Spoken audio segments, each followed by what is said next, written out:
Okay. That's it. Yay. That was so fun. Thank you for listening today, you guys. We still have a good amount of time to do some kind of like question answer time. I like this because now I get to look at your comments and figure out what questions to answer. Okay. Oh, you guys are saying so many nice things. Oh yeah, Berkeley's Breathing. I have not played that song. I'm not ready to play that for you today because I didn't prepare it, but thank you for reminding me, Aubrey, of that song because I used to absolutely love singing Berkeley's Breathing. It was one of my favorite songs to sing live back in the day. So maybe I will work that up for next time. But okay, let's, I don't know if anyone has a fun drink like a coffee. I found this in the grocery store the other day. Do you guys know Emma Chamberlain? She's like a YouTube star. She has her own coffee brand, and I was very inspired by the fact that she started her own coffee brand. So I was like, I'm gonna try her coffees. This is not an ad. She doesn't like, not sponsored. This is this is just my show. But I was like, I'm gonna try. This is the cold brew latte with almond and coconut milk. So we'll see. I mean, dang, tastes pretty good. It does kind of taste, you know how some brands, though, you can tell they put a lot of, I feel like I'm messing up my lipstick. Okay, you guys need to send me your questions. You know how some, not to talk, I mean, this is great. This coffee is great. I don't want to say anything bad about it, but it's a little bit more on the chemical side. You know how like some of the iced canned coffees can get a little like, so just be forewarned. It's delicious though. It'll probably do the job. But you know where it kind of tastes like maybe there's like some fake sugars in there or something.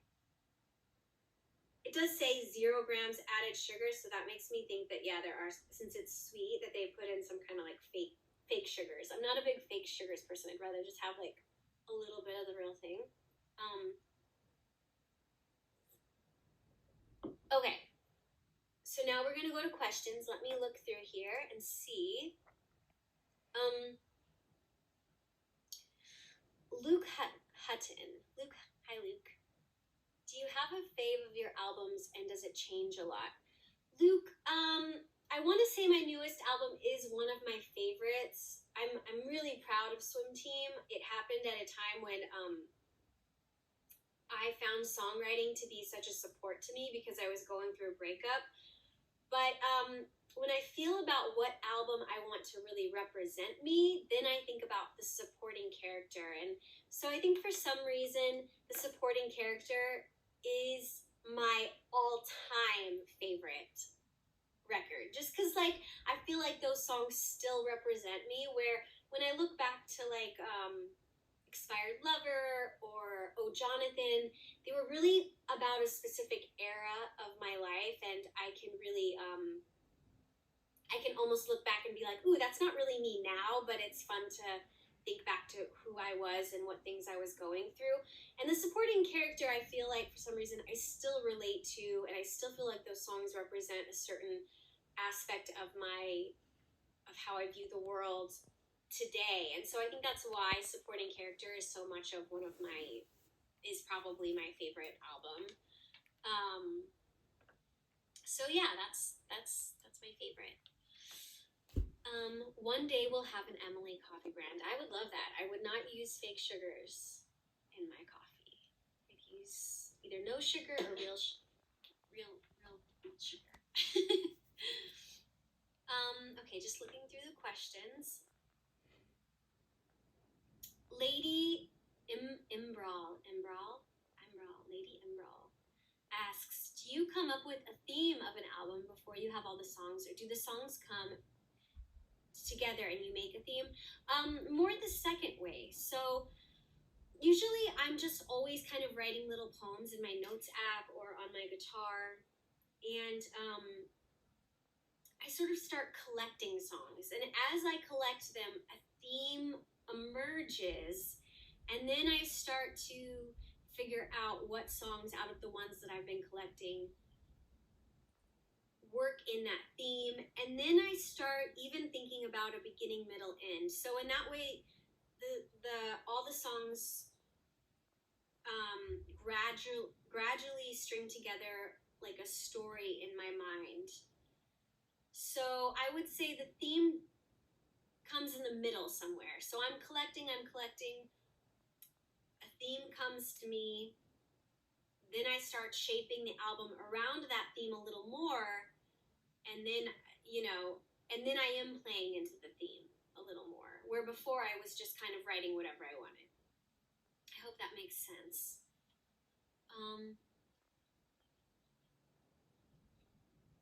Oh, this is Dreaming Unicorn. Hi, I've seen you a lot on my Instagram and at these shows, so good to see you again. I was wondering if you're going to be doing a meet and greet at the press room. It's my first ever live show and would love to meet you. Oh my gosh, I don't know if I'm doing like a proper meet and greet because I'm actually opening for this great artist, Jenny Owen Youngs. And if you guys didn't know, I'm going to be doing an actual real live show in Boston and Portsmouth, I think that's how you pronounce that city, in May. So if you live on the East Coast and think you can be at a show in Boston or New Hampshire, it'd be awesome to see you guys. And I won't be doing any formal meet and greets, although it's a great idea, so maybe I'll ask my manager about that. But I will be at Jenny's show after my show, so I'll be in the audience, watching her, and then I will also be at the merch table. So if you want to come by and say hello, or get a dino beanie, or take a picture, I will be there to say hello. And they're pretty smaller rooms, so I think we'll be able to, interact and things at the show. I don't think it's like far away, I'm on a stage and you're like out in the audience or anything. Okay.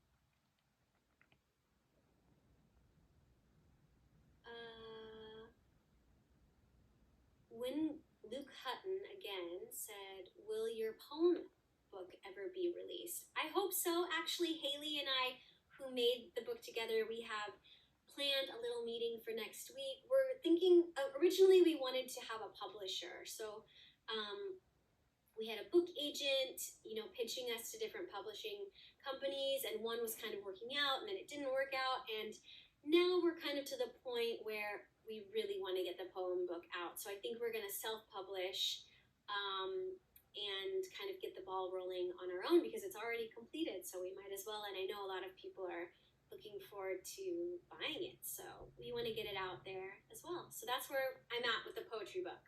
We have a meeting next week about it. Okay, someone asked, Taylor Murphy asked, what made you want to act? So I first started getting into music. So my first intro into acting was really musical theater. I started out wanting to be a pop singer.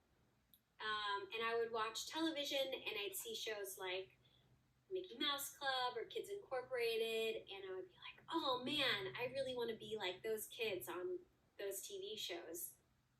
And then I would see those kids act in television shows. Like I remember seeing Leonardo DiCaprio in Growing Pains, and I remember watching movies like, oh man, what's the one,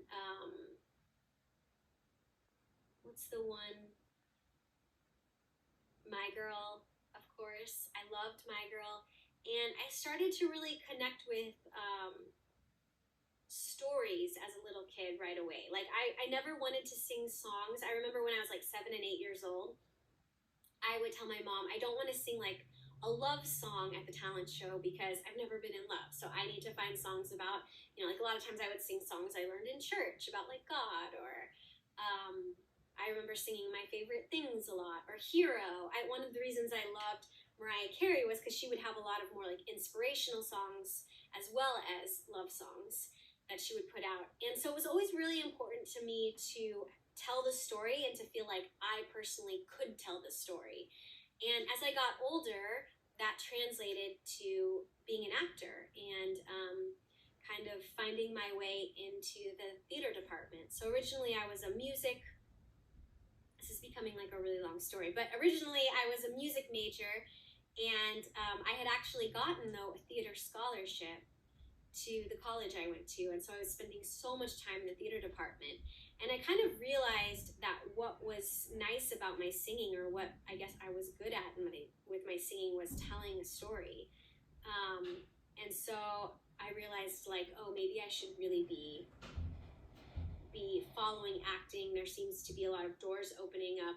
Maybe that's the thing I'm best at. So I really started pursuing acting more seriously, and music kind of became something I was doing on the side. Until now, eventually, I started incorporating it more into my life. Let's see.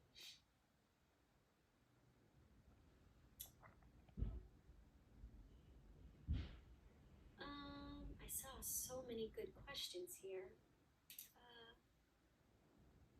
Do you have any advice for beginners at guitar? Oh my gosh, you just have to start anywhere. I feel like I am still a beginner. There's so much to learn in guitar. It's never ending. So you will never know enough.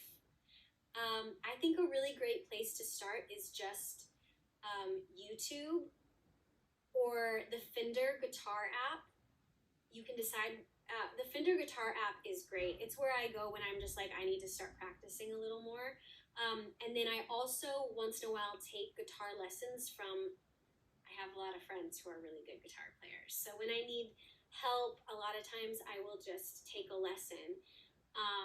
But I think you can do a lot on your own without having to spend any money by just getting a guitar, getting the Fender guitar app. It's like $9.99 a month, and just going through all the lessons. And I also think one thing to do is start by learning a song. And so learning just the 3 chords you need to know for a particular song. Because that'll be really motivating. Where if you're just learning like notes and scales and things, it's kind of boring, and it sort of feels like, well, when do I get to actually perform something? So for me, learning songs was a great way for me to learn different chords, and to feel like you're making progress. I hope that is helpful.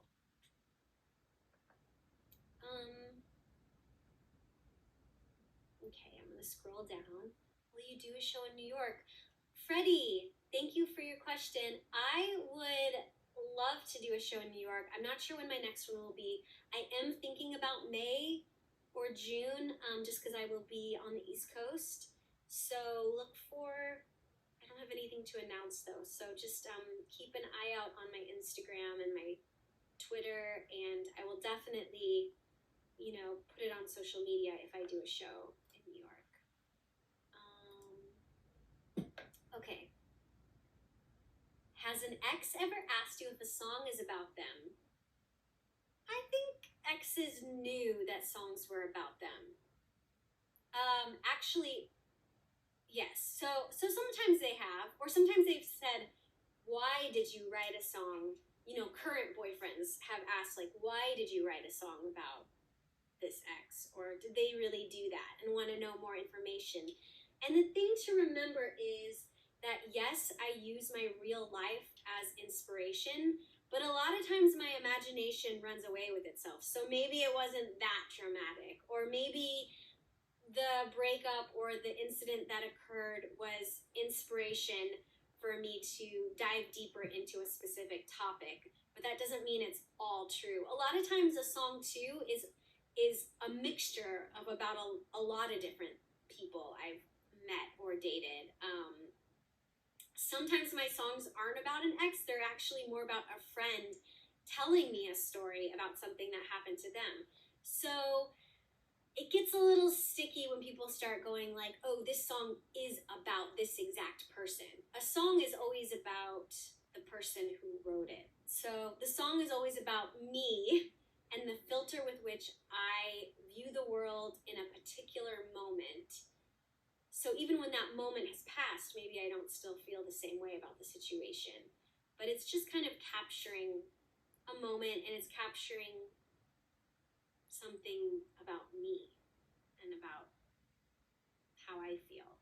So that's what I try to impart when people ask me if songs are about them. Let's see.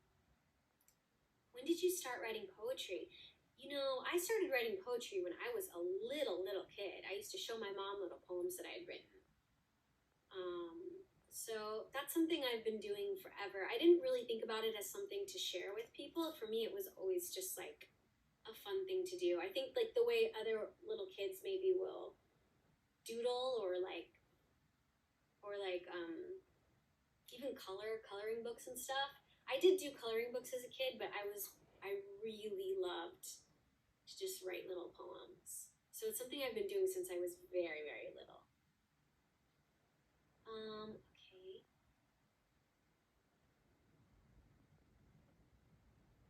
Was a boy ever afraid you were going to write about a song about them?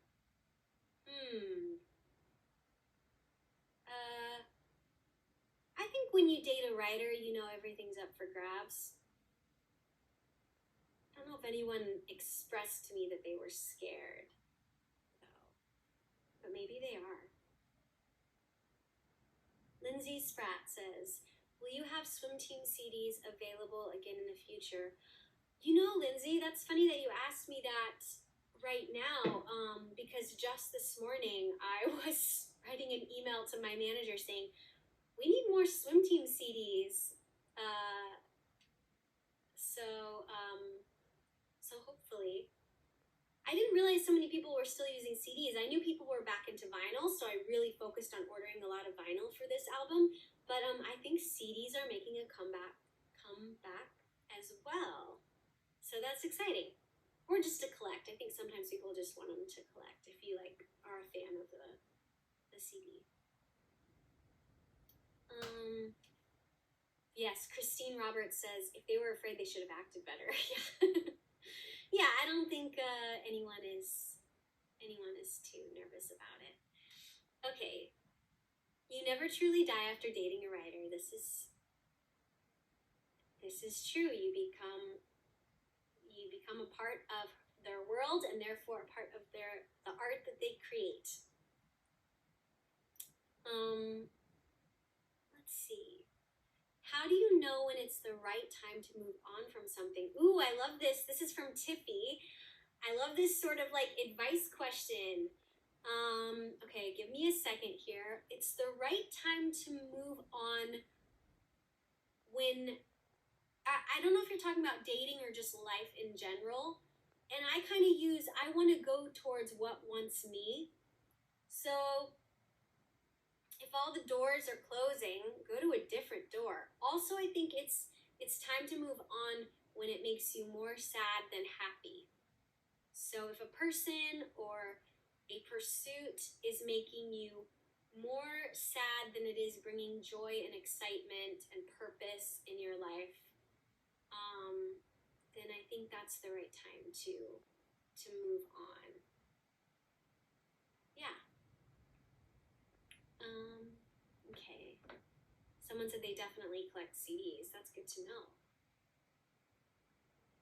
Okay, I think we have time for one more. Oh, wait. Would you consider putting your older albums on vinyl? Gosh, that's a great idea. I would love to. It is sort of expensive if I don't know. Just to be completely honest, vinyl can be very expensive to make and press. And so if you don't know for sure that it's all going to sell out, it can be quite a expensive investment. But it's good to know that there are people out there that want them, because then, yes, I would consider putting some of my older albums out on vinyl. I think it'd be fun to have for me, too. Okay, I think we have enough time for maybe one more question. Oh, Luke Hutton has one that says, would you ever play another UK show? I would love to play a UK show. I just don't know when.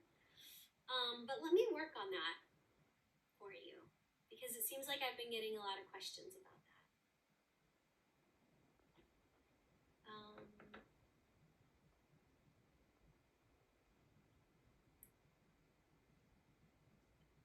Ooh, what's the story behind your album, This Is War? This Is War was just kind of one of my first collection collection of songs that I had written. Let's see, it's been so long ago, Freddie. It's Freddie who wrote this question. This is a great last question. I believe This Is War, the sentiment of calling my album This Is War is, I had been at the time dating a lot of musicians, and I had also been singing backup for a lot of bands, but I hadn't really been pursuing my own songs and my own art, and I could feel myself sort of always like, I don't know how to say this, but like sort of supporting maybe my friends or my boyfriend and their music as opposed to my own artistic pursuits. And so I think in a way it was my way of being like, it's about me now. This is war. Like my music could do well too. Like, I'm just as good. Like, take me seriously. I think I felt too, since I was doing acting, that if I'm remembering right, I created that album so long ago, but I remember feeling like at the time it wasn't as common for actors to also be doing singing, or if it was sort of like the Disney era of like, maybe the singing was sort of manufactured. And I really felt like, as you guys know, like my songs were little poems that I really, really cared about, and they weren't these like manufactured pop songs. But I felt like, no, take me seriously. These songs are awesome, and I'm gonna pursue it, and I'm gonna go after it, and this is war. I also just thought it was a cool way. I'm very anti-war and anti-violence, but you know, within my songs, that's my place to really state my view and state my point of view, and get my side of the story out. So by saying this is war, this is how I'm gonna do things, but through song and with this glockenspiel, I just thought at the time that it was like the perfect name of my album, to be like, here's my side of the story, and here's me also cutting through and showing you what I can do in music. So I was really proud of that album too, and it did end up on like Billboard, and I got to tour all over the country with This Is War. So I feel like it made its mark, and I feel like it served its purpose for sure. Yeah, never give up. Yes, I remember I used to, during shows for kind of the This Is War era, I'd go like, I'm never gonna give up music. So yeah, that's a great one to end on, you guys. Never give up. Yeah, so thanks you guys so much for being at the show today. And I'm seeing all of your hearts and your claps, and it truly makes my day. And I hope to see you guys at another Veeps show very soon. I was thinking of doing some kind of like summer theme, like Summer Fridays.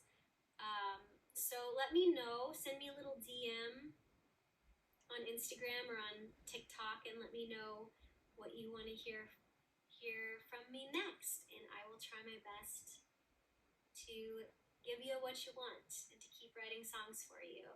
So I hope you guys all have a great Friday and a great weekend, and if you loved the show, share on social media. And again, if there's any merch you want, it's all available all weekend. No pressure, just letting you know. And I will see you all next time.